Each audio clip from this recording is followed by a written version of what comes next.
agronomique et vétérinaire de Farana doctorant s'engage dans des travaux de recherche destinés à répondre aux défis du développement agricole et vétérinaire du pays.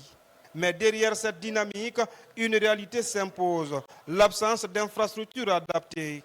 Les doctorants et leurs encadrants ne disposent pas d'espace suffisant pour mener leurs recherches dans de bonnes conditions. Sur le plan infrastructurel, je pense que nous aurons besoin d'un bâtiment qui va abriter l'école doctorale, où nous aurons les séminaires dedans, même les défenses des thèses. Nous aurons des salles de conférences dignes du nom, où nous pourrons inviter nos collègues de la sous-région pour des colloques scientifiques internationaux. Et ça va être très, très bien pour l'image de l'ISAF de Farana et pourquoi pas l'image de la Guinée.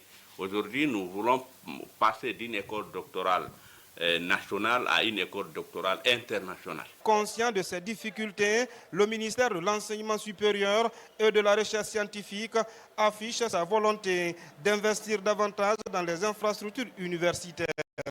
En lançant récemment les travaux de réhabilitation et d'extension de l'université de Kindia, la ministre a annoncé que cette dynamique concernera également d'autres institutions d'enseignement supérieur du pays. Face à ce défi démographique universitaire, la réhabilitation et l'extension du campus ne sont plus une option.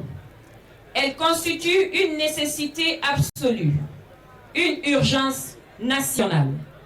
Une formation de qualité, sans infrastructure adéquate, est un paradoxe que nous refusons de perpétuer. Pour les responsables de l'Institut supérieur agronomique et vétérinaire de Farana, la concrétisation de ces annonces représenterait une étape importante pour renforcer la qualité de la formation doctorale et faire de la recherche scientifique un véritable moteur de développement conformément aux ambitions du programme Simandou 2040.